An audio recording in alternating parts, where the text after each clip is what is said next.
नमस्ते बच्चों। आज अपने बात करेंगे कक्षा 8 का जो विज्ञान विषय का पहला चैप्टर है जिसका नाम है फसल प्रबंधन एवं उत्पादन। तो आज अपने विज्ञान विषय के पहले चैप्टर की बच्चों बात करेंगे। कक्षा 8 के विज्ञान विषय के पहला चैप्टर जिसका नाम है फसल प्रबंधन एवं उत्पादन, उसकी बात करेंगे बच्चों। आज हम ये जो चैप्टर है इसको मैं शुरू कर रहा हूं। अब लगातार आपको कक्षा 8 की विज्ञान, कक्षा 9 की विज्ञान और कक्षा 10 की विज्ञान, पहले चैप्टर से लेकर के अंतिम चैप्टर तक, और प्रत्येक चैप्टर का एक एक या दो वीडियो में आपको मैं पहला, दूसरा, तीसरा, चौथा ऐसे क्रम से पाठ कराऊंगा। तो लगातार आप सोडा क्लासेस के यूट्यूब चैनल पर बने रहें और इसको अगर सब्सक्राइब नहीं किया है तो आप सब्सक्राइब करें ताकि लगातार आपको है ना इस क्लास का नोटिफिकेशन मिलता रहे। तो आज अपने शुरू करते हैं कक्षा 8 का पहला चैप्टर जिसका नाम है फसल उत्पादन एवं प्रबंधन।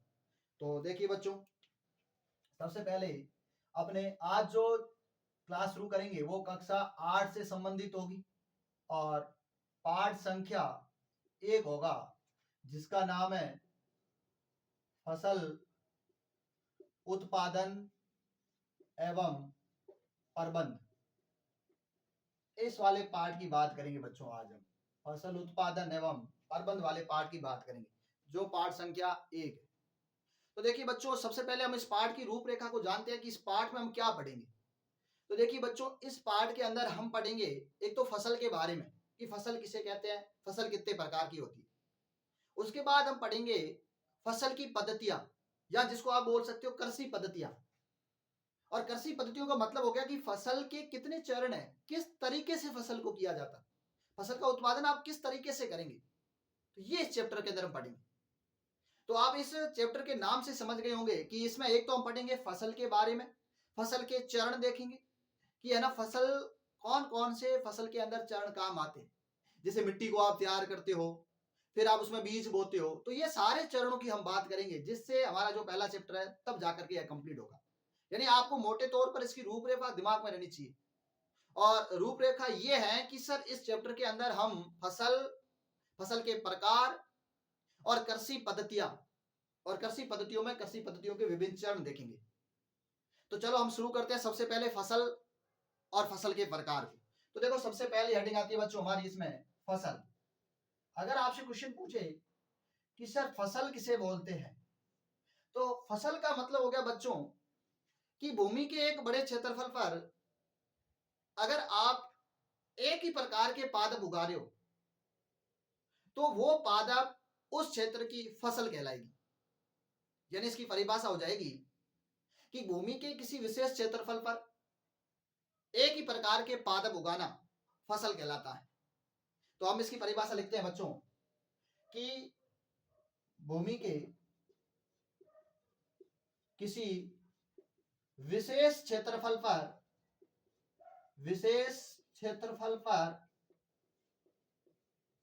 एक ही प्रकार के पादप उगाना फसल कहलाता है। जैसे बच्चों मैं आपको उदाहरण देकर समझाता हूं कि ये मेरे पास कोई एक क्षेत्र है। इस क्षेत्र के अंदर बच्चों मैंने क्या किया कि इस पूरे क्षेत्र के अंदर मैंने गेहूं के पादप लगा रखे हैं बच्चों। तो ये गेहूं के पादप बच्चों इस क्षेत्र की फसल कहलाएगी। नहीं कि मैंने इसी क्षेत्र के अंदर मैं अगर एक गेहूं का पादप लगा दूं, एक बाजरे का पादप लगा दूं बच्चों, एक मोठ का लगा दूं और एक मूंग का पादप लगा दूं, तो बच्चों ये आपकी फसल नहीं कहलाएगी।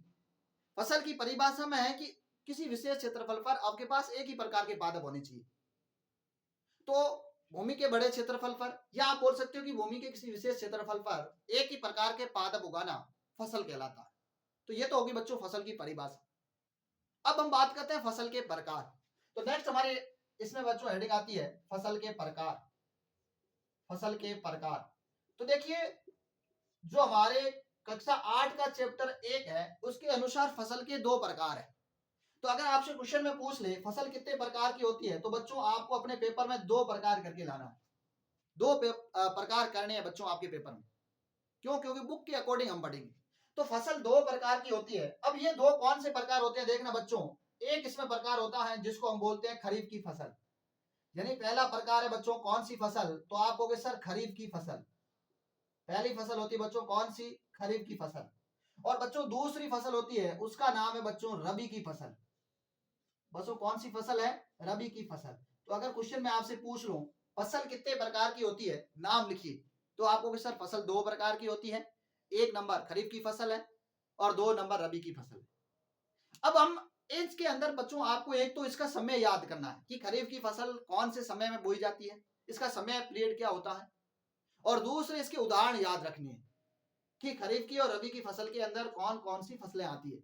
अक्सर क्वेश्चन पूछते हैं फसल का एक नाम देकर के आपसे पूछेगा कि इसमें ये कौन सी फसल का उदाहरण है, तो हम हमारी बुक के अकॉर्डिंग सारे उदाहरण और समय याद कर लेते हैं। तो बच्चों आपको ऐसे ही याद रखना है कि जो खरीफ की फसल है बच्चों, ये खरीफ की फसल वर्षा ऋतु में बोई जाती है, और जो रबी की फसल है बच्चों, ये रबी की फसल शीतकाल में सर्दियों के मौसम में बोई जाती है। तो वर्षा ऋतु में बोई जाती है, और आप जानते हो सामान्य हमारे यहाँ पे वर्षा जून जुलाई में शुरू हो जाती है। तो बच्चों इसका समय आपको याद रखना है कि खरीफ की फसल का जो समय होगा वो आपका होगा जून से सितंबर। बच्चों क्या समय होगा, जून से सितंबर। तो ये समय हो जाएगा बच्चों किसका, खरीफ की फसल का। इसी तरह से मैंने कहा रबी की फसल बच्चों सर्दियों के मौसम में। तो सर्दियों के मौसम में सामान्यतः आप जानते हो कि सर्दियां अक्टूबर से मार्च तक, तो वही इसका समय हो जाएगा बच्चों। रबी की फसल का समय हो जाएगा बच्चों अक्टूबर से मार्च, अक्टूबर से मार्च। तो ये आपको एक तो समय याद करना है। यानी कहने का मतलब ये हो गया कि खरीफ की फसल है वो वर्षाकालीन फसल है, और रबी की फसल है वो शीतकालीन फसल है। साथ साथ में इसका समय आपको याद रखना है। उसके बाद बच्चों इसके उदाहरण आपको याद रखने हैं कि आपसे क्वेश्चन देते हैं और पूछते हैं कि इसमें से कौन सी फसल है वो खरीफ की फसल है, कौन सी फसल है वो रबी की फसल है। तो देखो खरीफ की फसल वर्षा के अंदर जो हम फसल बोते हैं वही फसल होती है आपकी खरीफ की। जैसे देखें बच्चों, जैसे धान, जैसे बच्चों बाजरा, जैसे बच्चों मूंग, जैसे बच्चों मोठ, और उसके बाद आप और याद रखो बच्चों गवार, मूंगफली, मूंगफली आदि। तो ये सारी फसलें बच्चों आपके खरीफ की फसल के उदाहरण है। ये सारी की सारी फसलें हैं वो खरीफ की फसल है। तो आपको खरीफ की फसल के अंदर समय हो गया, उदाहरण हो गए। इसी तरह से अगर मैं रबी की फसल की बात करूं, तो रबी की फसल बच्चों सर्दियों के अंदर शीतकालीन फसल है, सर्दियों के अंदर इसकी बुआई होती है। तो इसके उदाहरण भी हमें याद करने हैं, तो हम इसके उदाहरण भी लिख लेते हैं कि रबी की फसल के उदाहरण कौन से होंगे। तो देखना बच्चों, रबी की फसलें जैसे गेहूं, मटर, चना, सरसों, और एक उदाहरण और दे रखा आपकी बुक में अलसी। तो ये सारे उदाहरण बच्चों आपकी रबी की फसल के उदाहरण हो जाएंगे। तो देखिए बच्चों, अभी हमने हमारे चैप्टर के अंदर एक तो फसल देख लिया और उसके प्रकार देख ली। एक तो हमने बच्चों फसल देख लिया और उसके प्रकार देख लिए। अब हम नेक्स्ट चलते हैं बच्चों। नेक्स्ट आता है कृषि पद्धतियां, या आप बोल सकते हो फसल की पद्धतियां। तो अब हम नेक्स्ट बच्चों बात करते हैं फसल की पद्धतियों की। अगला नेक्स्ट हेडिंग हमारी आती है फसल पद्धतियां, या आप बोल सकते हो कृषि पद्धतियां। तो देखिए बच्चों, हम हेडिंग लगाते हैं सबसे पहले कृषि पद्धतियां। कृषि पद्धतियां, या जिसको आप बोल सकते हो फसल की पद्धतियां, फसल की पद्धतियां। अब देखो बच्चों, कृषि पद्धतियां या फसल की पद्धतियों का मतलब क्या हुआ, किसे कहेंगे कृषि पद्धतियां या फसल की पद्धतियां। सुनना इधर, कृषि पद्धतियों का मतलब हो गया बच्चों कि किसान फसल उगाने के लिए अपने खेत में जो क्रियाकलाप करेगा, उसी क्रियाकलाप को बच्चों हम क्या बोलते हैं साइंस की भाषा में, कृषि पद्धतियां। तो कृषि पद्धतियों की बच्चों परिभाषा हो गई कि किसान फसल को उगाने के लिए अपने खेत में जो क्रियाकलाप करता है उसे कृषि पद्धतियां कहते हैं। अब इसी कृषि पद्धतियां या जो किसान अपने खेत में काम करता है उस कार्य को हम चरणबद्ध तरीके से पढ़ेंगे। तो इस कृषि पद्धतियों के बच्चों 7 चरण होते हैं। पिछली बार क्वेश्चन पूछा हुआ भी है कि कृषि पद्धतियों के कितने चरण होते हैं। तो कृषि पद्धतियों के बच्चों 7 चरण होते हैं। तो हम लिख लेते हैं कृषि पद्धतियों के चरण। तो ये आपको याद रखने बच्चों, कृषि पद्धतियों के 7 चरण होते हैं। अब हम एक एक करके सातों चरणों को पढ़ेंगे। तो देखिए बच्चों, हम एक बार सातों चरणों के नाम लिख लेते हैं ताकि क्वेश्चन ऐसे आ जाए कि कृषि पद्धतियों के नाम लिखिए, तो हमें कोई दिक्कत नहीं। तो देखिए हम नाम लिख लेते हैं बच्चों। इसमें जो पहली आता है, 7 में से जो पहली पद्धति होती है उसको हम बोलते हैं मिट्टी तैयार करना। सबसे पहले किसान क्या करेगा, फसल को बोने से पहले सबसे पहले मिट्टी को तैयार करेगा। तो पहला चरण आता है मिट्टी तैयार करना। अगर क्वेश्चन से आपसे सीधा ऐसे पूछे कि कृषि पद्धतियों का पहला चरण का नाम लिखिए, तो बच्चों पहला चरण है मिट्टी तैयार करना। अब आता है बच्चों दूसरा चरण। तो बच्चों दूसरे चरण का नाम है बुआई करना। यानी सबसे पहले किसान ने मिट्टी तैयार कर ली और मिट्टी तैयार करने के बाद अब किसान क्या करेगा, उसमें बीज बोएगा।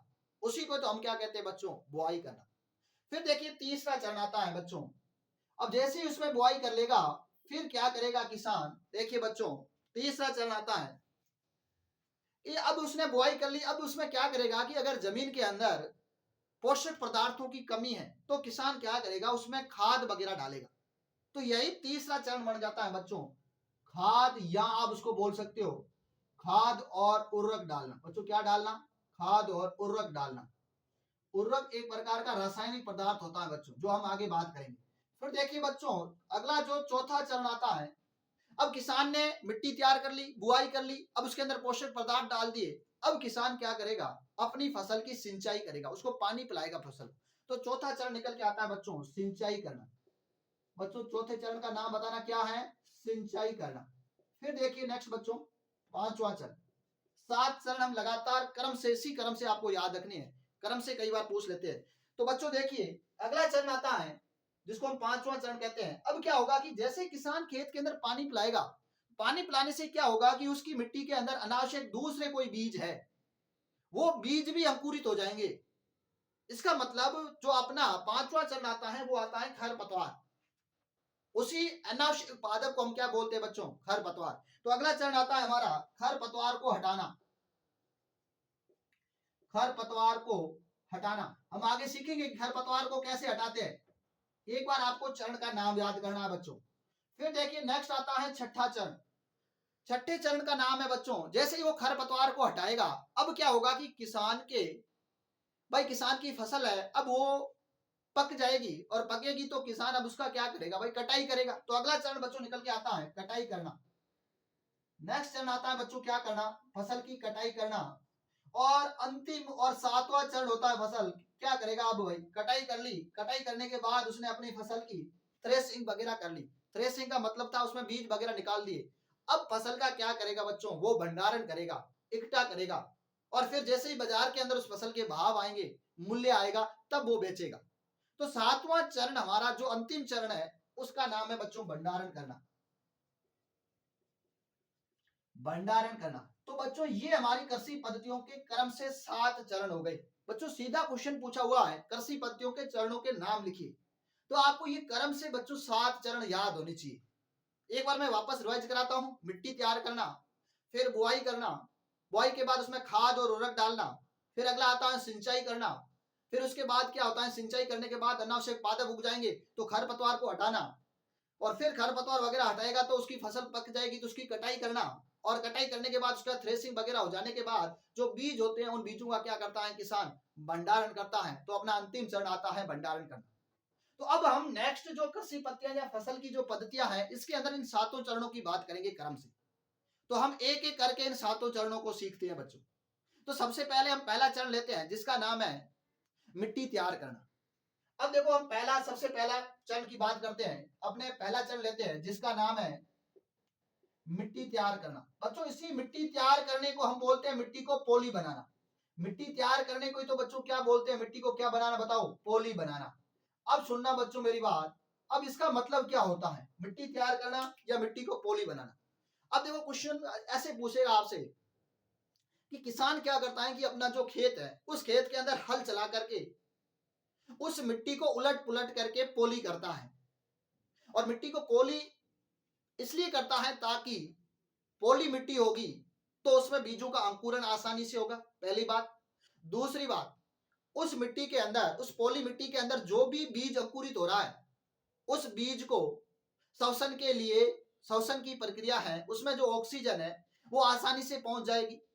और तीसरी बात, या पोली मिट्टी का तीसरा लाभ है बच्चों, कि उस पोली मिट्टी के अंदर, मिट्टी के अंदर रहने वाले जो सूक्ष्म जीव है जैसे केंचुआ, उन सूक्ष्म जीवों की वृद्धि है वो आसानी से होगी। तो ये बच्चों 3 लाभ हैं जिसके कारण किसान सबसे पहले मिट्टी को तैयार करता है या मिट्टी को पोली बनाता है। तो सीधा क्वेश्चन आता है बच्चों की मिट्टी को तैयार क्यों किया जाता है, या मिट्टी तैयार करने के, या क्वेश्चन पूछता है कि पोली मिट्टी के लाभ क्या हैं। तो बच्चों उसमें ये 3 लाभ आपको बताने हैं कि पोली मिट्टी होगी तो उसमें बीजों का अंकुरण आसानी से होगा, पादप की जड़ें श्वसन आसानी से करेगी, तथा उस मिट्टी में रहने वाले सूक्ष्म जीवों की वृद्धि आसानी से होगी। तो ये बच्चों, उसके बाद नेक्स्ट आता है हमारा मिट्टी तैयार करने में ये आता है कि सर आपने कहा कि किसान क्या करता है, उस मिट्टी के अंदर हल चला करके उस मिट्टी को उलट पुलट करता है। तो बच्चों मिट्टी के अंदर हल चला करके मिट्टी को उलट पुलट करना क्या कहलाता है, जुताई कहलाता है। तो क्वेश्चन आपसे पूछे जुताई किसे कहते हैं, तो आप कहोगे मिट्टी के अंदर हल चलाकर मिट्टी को उलट पुलट कर पोली बनाना जुताई करना कहलाता है। अब क्वेश्चन आ गया सर ये हल का मतलब क्या हो गया। बच्चों ये हल एक लकड़ी का बना हुआ होता था और प्राचीन काल में मिट्टी की जुताई करने के लिए इसी हल का उपयोग किया जाता था। अब इस हल पे क्वेश्चन पूछते हैं, देखो मैं हल का डायग्राम आपके सामने रखता हूं। कुछ इस तरह से हल होता था बच्चों, देखो इसका आगे वाला ये वाला भाग है, ये ऐसे तिकोना भाग होता था और ये हैंडल होता था पकड़ने वाला। अब देखना बच्चों, ये तिकोना और ये हल है, ये बैलों के द्वारा, ऊंटों के द्वारा खींचा जाता था। और बच्चों इस हल का जो आगे वाला तिकोना भाग होता था, यहाँ पे लोहे की या किसी भी धातु की परत लगी होती थी, पट्टी लगी होती थी, ताकि वो जमीन को चीर करके आसानी से निकल जाए। तो बच्चों इस आगे वाले तिकोने भाग को हम बोलते हैं फाल। इसको क्या बोलते हैं बच्चों, फाल। तो फाल का मतलब क्या हो गया बच्चों, हल का आगे वाला तीखा तिकोना भाग। उसके बाद देखो ये वाला जो भाग होता था, हैंडल होता था जिसको किसान पकड़ता था, इस हैंडल को हम बोलते हैं बच्चों हल शेफ्ट। इसको हम क्या बोलते हैं बच्चों, हल शेफ्ट। तो क्वेश्चन पूछते हैं हल शेफ्ट और फाल क्या होता है, फाल क्या होता है। तो आप कहोगे सर हल का आगे वाला तिकोना तीखा भाग होता है उसे फाल कहते हैं, जो किसी न किसी धातु से मिलकर बना होता है। हल शेफ्ट क्या होता है, तो आप कहोगे किसान जो हल का भाग पकड़ता था, जो हैंडल होता था, मुख्य भाग होता था, उसी को हम क्या बोलते थे, हल शेफ्ट। तो ये बच्चों इतनी बातें आपको मिट्टी तैयार करने में याद रखनी। मिट्टी तैयार क्यों की जाती है, जुताई किसे कहते हैं, आपने कहा सर मिट्टी को उलट पुलट कर पोली बनाने को। फिर मैंने कहा इसको पोली बनाने के लिए प्राचीन काल में हल का उपयोग किया जाता था। तो हल के अंदर बच्चों ये क्वेश्चन आपको याद करने हैं कि फाल क्या होता है, हल शेफ्ट क्या होता है। तो आपने देखा कि फाल होता है वो आगे वाला तिकोना भाग होता है, हल शेफ्ट मुख्य भाग होता है जिसको किसान पकड़ता है। अब देखिए बच्चों आजकल इस जुताई करने के लिए हम कल्टीवेटर का उपयोग करते हैं। बच्चों किसका उपयोग करते हैं, कल्टीवेटर। आपको सर कल्टीवेटर क्या होता है, तो कल्टीवेटर हल की तरह एक उपकरण होता है जो ट्रैक्टरों के द्वारा खींचा जाता है। तो आजकल जुताई करने के लिए बच्चों किसका उपयोग किया जाता है, कल्टीवेटर का। और प्राचीन काल में किसका उपयोग किया जाता था, हल का। हल किसके द्वारा खींचे जाते थे बच्चों, ऊंट के द्वारा और बैल के द्वारा। तो ये बात आपको याद करनी। तो ये तो इतनी बातें होगी हमारे पहले चरण में जिसका नाम है मिट्टी तैयार करना। अब आ जाओ बच्चों हम दूसरा चरण लेते हैं जिसका नाम है बुआई करना। अब सीखना बच्चों दूसरा चरण बुआई करना। इसमें आपको क्या याद रखना है, इधर देखना बोर्ड पे सारे। अब देखो बुआई करने में आपको क्या क्या याद रखना है। देखो बच्चों हम लेते हैं दूसरा चरण जिसका नाम है बुआई करना।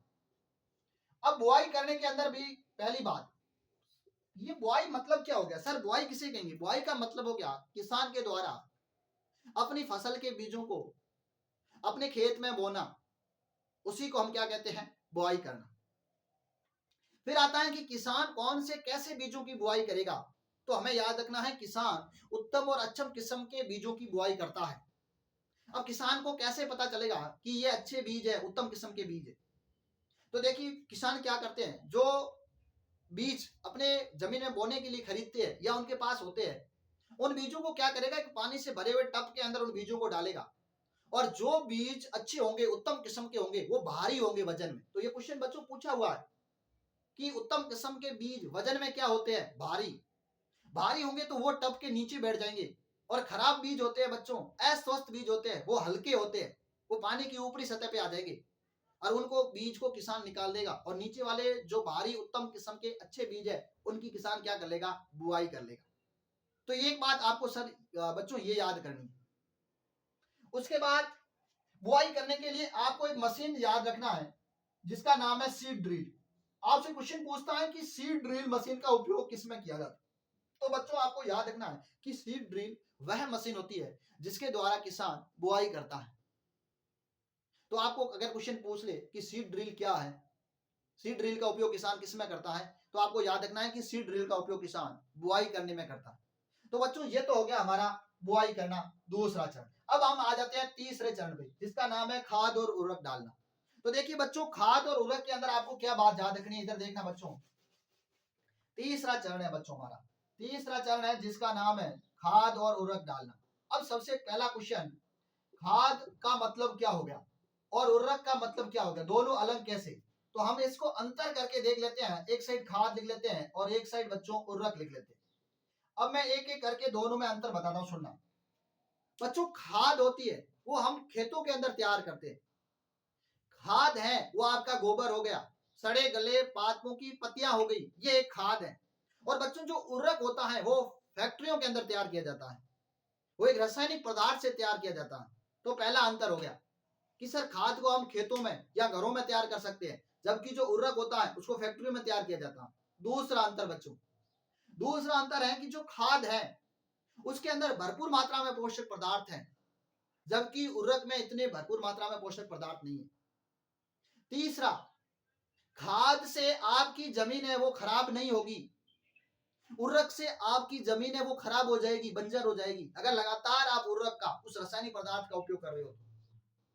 और चौथा और अंतिम उपयोग आता है कि खाद से हमारी जमीन का उपजाऊपन बढ़ेगा, धीरे धीरे बढ़ेगा, लेकिन उर्वरक से आपकी जमीन का उत्पादन धीरे धीरे कम होगा। और इसी उर्वरक या इसी रासायनिक पदार्थ का नतीजा है बच्चों कि आजकल किसान लोग क्या करते हैं, अपनी फसल का उत्पादन बढ़ाने के लिए विभिन्न प्रकार के जहरीले रासायनिक पदार्थ का उपयोग करते हैं, जिससे उसके फसल की पैदावार बच्चों बढ़ जाएगी, लेकिन आने वाली पीढ़ी के लिए, हमारे लिए वो हानिकारक है रासायनिक पदार्थ।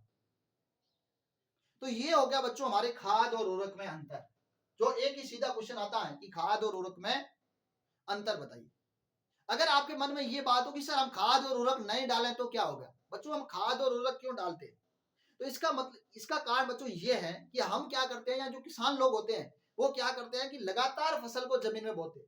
और लगातार जमीन के अंदर फसल बोने से क्या होता है कि उस जमीन के अंदर पोषक तत्वों की कमी हो जाती है। और पोषक तत्वों की बच्चों कमी हो जाती है तो बाहर से हमें पोषक तत्व देने पड़ते हैं, और बाहर से जो पोषक तत्व हम देते हैं वही तो बच्चों खाद और उर्वरक है। अगर हम बाहर से पोषक तत्व कोई प्राकृतिक दे रहे हैं तो वो खाद है, और जो कृत्रिम रूप से, रासायनिक रूप से बना हुआ दे रहे हैं तो वो बच्चों उर्वरक है। तो ये बात आपको याद रखनी है कि इसलिए देना भी जरूरी है ताकि जमीन के अंदर पोषक तत्वों की मात्रा है वो बनी रहे। अब क्वेश्चन बच्चों आपसे ये पूछते हैं कि अगर हम एक ही प्रकार की फसल को लगातार अगर हम जमीन में बोएं तो क्या होगा। अगर बच्चों आप एक ही प्रकार की फसल को, जैसे लगातार आप अपने खेत के अंदर, अपनी जमीन के अंदर बच्चों आप गेहूं बो रहे हो, तो क्या होगा कि उस जमीन के अंदर पोषक तत्वों की कमी हो जाएगी। तो हमें इस कारण बदलती हुई फसलें आपको बोनी चाहिए। तो ये भी क्वेश्चन पूछा हुआ है कि एक ही प्रकार की लगातार फसल बोने से क्या होगा, तो उसमें आपको लिखना था कि एक ही प्रकार की फसल बोने से जमीन का उपजाऊपन कम होगा, उस फसल से संबंधित जो जमीन के अंदर पोषक तत्व है उसकी कमी हो जाएगी। इस कारण हमें फसल को फसल चक्कर के रूप में बदल करके फसल को बोना चाहिए। चलो अब हम लेते हैं अगला चरण। अगला चरण है बच्चों सिंचाई करना। ये बहुत ही अच्छा चरण है बच्चों, और यहाँ से क्वेश्चन अक्सर पूछते हैं। तो हम चौथा चरण लेते हैं बच्चों जिसका नाम है सिंचाई करना। अब देखना बच्चों, सिंचाई करने का मतलब क्या हो गया, सिंचाई करना किसे कहेंगे। तो बच्चों सिंचाई करने का मतलब हो गया कि किसान के द्वारा फसल को समय समय पर पानी देना। किसान के द्वारा फसल को समय समय पर पानी देना बच्चों क्या कहलाता है, सिंचाई करना कहलाता है। अब आते हैं सिंचाई के स्रोत कौन से हैं, सिंचाई के कौन कौन से स्रोत हैं।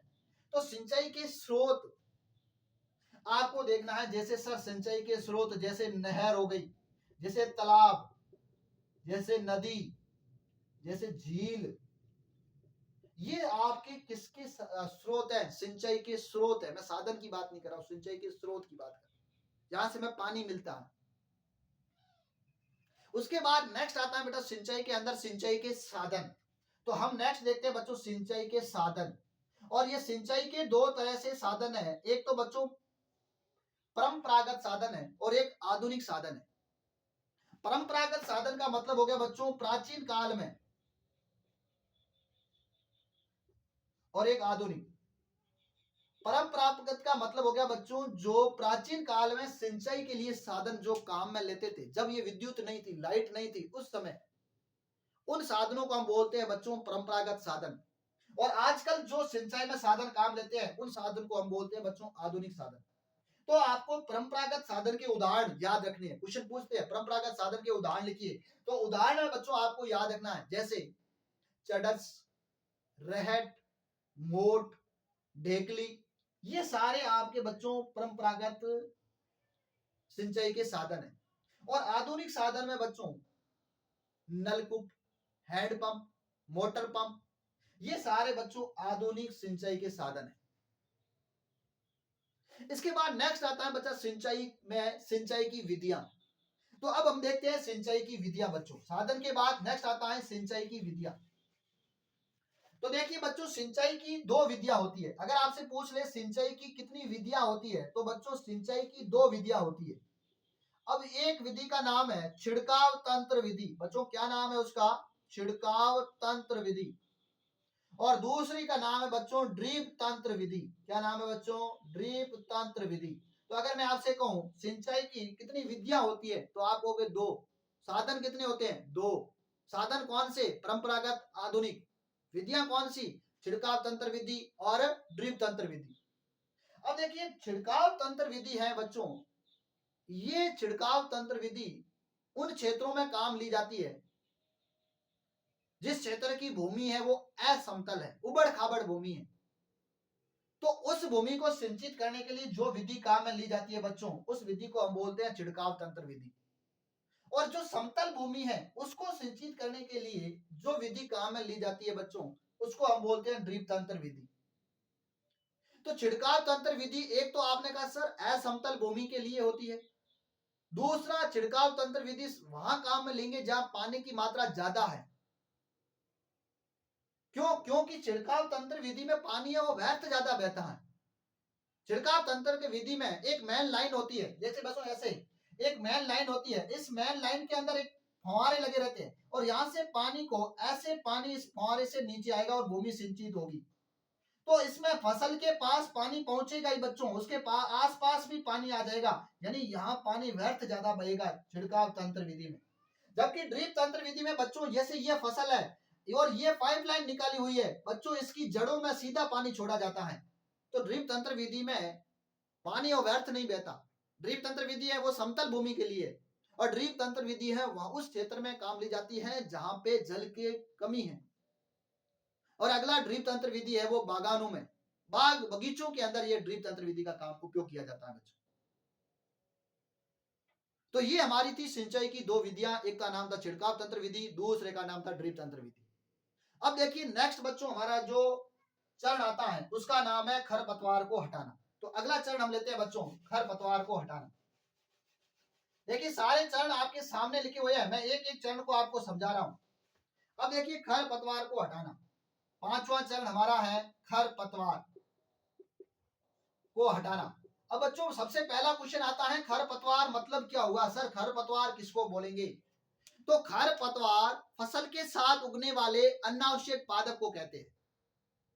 तो क्वेश्चन पूछ ले खरपतवार किसे कहते हैं, तो आप कहोगे फसल के साथ उगने वाला अनावश्यक पादप खरपतवार कहलाता है। अब खरपतवार को हटाते क्यों है बच्चों? हर खरपतवार को इसलिए हटाते हैं ताकि उस फसल के साथ ये खरपतवार उस जमीन से पोषक तत्व ले रहा है, जबकि ये खरपतवार हमारे काम का नहीं है, जमीन से पोषक तत्व ऐसे ही ले रहा है। तो बच्चों इसलिए इस खरपतवार को हम हटाते हैं, जो अनावश्यक पादप होता है खरपतवार उसको हम हटाते हैं। और इस खरपतवार को हटाना बच्चों निराई कहलाता है। तो क्वेश्चन आपसे पूछ ले निराई किसे कहते हैं, तो आप कहोगे फसल के साथ उगने वाले अनावश्यक पादप को हटाने की प्रक्रिया। जिस विधि से खरपतवार को आप हटाते हो, चाहे उसको खोद के निकाल रहे हो, चाहे उसको फावड़े से हटा रहे हो, जैसे आप हटाते हो, हटाने की जो प्रक्रिया होगी उसी को बच्चों क्या बोलते हैं? निराई। पीछे हमने देखा था मिट्टी तैयार करने में, अगर आपको याद हो तो जुताई। तो जुताई तो था कि मिट्टी को उलट पुलट करना, जबकि निराई का मतलब हो गया कि फसल के साथ उगने वाले अनावश्यक पादप अर्थात खरपतवार को हटाना। लेकिन बच्चों आजकल इसकी जगह खरपतवार नाशी का उपयोग किया जाता है। खरपतवार नाशी का उपयोग किया जाता है बच्चों। और खरपतवार नाशी है वो एक ऐसा रासायनिक पदार्थ होता है, और उस रासायनिक पदार्थ का छिड़काव किया जाता है, स्प्रे किया जाता है, जिससे बच्चों वो फसल के साथ उगने वाले अनावश्यक पादप है वो जल करके नष्ट हो जाते हैं। और उस खरपतवार नाशी का एक उदाहरण हमारी बुक में दे रखा है 2,4-D। 2,4-D एक ऐसा रासायनिक पदार्थ है जिसका उपयोग खरपतवार नाशी के रूप में किया जाता है। तो क्वेश्चन आपसे पूछे खरपतवार नाशी किसे कहते हैं, तो आप कहोगे फसल के साथ उगने वाले अनावश्यक पादप को हटाने वाला रासायनिक पदार्थ खरपतवार नाशी कहलाता है, जैसे 2,4-D। तो ये बच्चों हमारा 5वां चरण हो गया जिसका नाम था खरपतवार को हटाना। अब देखिए बच्चों अगला जो हमारा चरण है, छठा चरण, उसका नाम है कटाई करना। अब देखिए बच्चों कटाई का मतलब क्या होता है। अब देखो क्या होगा कि जैसे किसान की फसल पक जाती है, पकने पर किसान लोग क्या करते हैं कि उस पकी हुई फसल को काटते हैं। तो उस फसल को काटना किसानों के लिए एक त्योहार के समान है। उस ऋतु को, उस समय को किसान एक त्योहार के रूप में मनाते हैं, हर्ष और उल्लास के साथ मनाते हैं, क्योंकि किसान ने जो मेहनत की है वो मेहनत अब पक करके तैयार हो गई है। तो उस फसल को काटने के लिए किसान उस समय को एक त्योहार के रूप में मनाते हैं। तो आपसे ये भी पूछ सकते हैं कि किसान त्योहार के रूप में फसल के कौन से चरण को अपनाते हैं, तो कटाई करने को। फिर देखो कटाई करने के लिए मशीनें काम में ली जाती है। एक का नाम है हार्वेस्टर। हार्वेस्टर बच्चों वह मशीन होती है जो किसान की जो फसल है उसकी कटाई करती है। आजकल किसान क्या करते हैं कि प्राचीन काल में किसान फसल को काटने के लिए दराती का उपयोग करता था। दराती एक उपकरण होता है, उसके द्वारा किसान खुद फसल को काटता था। लेकिन आजकल फसल को काटने वाली मशीनें आ गई है। तो बच्चों उसमें एक मशीन जिसका नाम है हार्वेस्टर, और इस हार्वेस्टर मशीन के द्वारा बच्चों किसान फसल को काटता है। और दूसरी एक मशीन आती है जिसका नाम है कंबाइन। और बच्चों इस कंबाइन मशीन के द्वारा किसान क्या करता है, फसल को काटता भी है तथा बीजों को साफ भी करता है। यानी एक ही मशीन में दो काम हो रहे हैं। हार्वेस्टर तो बच्चों केवल मशीन फसल को काट रही थी, जबकि कंबाइन मशीन एक ऐसी मशीन है जो फसल को काटती भी है तथा उस भूसे से, उस कचरे से बीजों को अलग भी करती है। तो ये दो मशीनें आपको याद रखनी है। फिर एक आपको कटाई में एक और बात याद रखनी है जिसको हम बोलते हैं थ्रेसिंग। अब इस थ्रेसिंग शब्द का मतलब क्या हो गया, क्वेश्चन आपसे पूछ लेते हैं कि थ्रेसिंग किसे कहते हैं। बच्चों थ्रेसिंग का मतलब हो गया कि किसान के द्वारा उस भूसे से फसल के बीजों को अलग करना थ्रेसिंग कहलाता है। किसान द्वारा उस फसल के कचरे से, भूसे से बीजों को अलग करना क्या कहलाता है, थ्रेसिंग। तो ये इतनी बातें बच्चों आपको याद रखनी है कटाई करने में। अब और आखिरी चरण आता है जिसका नाम है भंडारण करना। तो हम लास्ट चरण को लेते हैं बच्चों अब, जिसका नाम है भंडारण करना। तो देखिए बच्चों भंडारण करने का मतलब क्या हो गया। अब लास्ट चरण लेते हैं जिसका नाम है भंडारण करना। इसी क्रम से बच्चों आपको चरण तैयार करने हैं। भंडारण करने का मतलब हो गया कि किसान ने थ्रेसिंग कर ली। थ्रेसिंग का मतलब हो गया किसान ने फसल से बीजों को अलग कर लिया। अब क्या करेगा, किसान उन बीजों का अपने घर में भंडारण कर लेगा, ताकि जैसे ही बाजार के अंदर फसल के अच्छे भाव आ जाएंगे, अच्छा मूल्य आ जाएगा, तो बाजार में वो फसल बेच देगा। तो किसान द्वारा अपने एक बहुत बड़े खेत में या घर में एक बहुत बड़े कमरे का निर्माण किया जाता है। उस कमरे के अंदर उस फसल का स्टोरेज किया जाता है, संग्रह किया जाता है। तो बच्चों उस भवन को, उस बड़े कमरे को बोलते हैं साइलो। क्या बोलते हैं, साइलो। तो ये आपके बोर्ड में एक बार पूछा हुआ है कि साइलो किसे कहते हैं।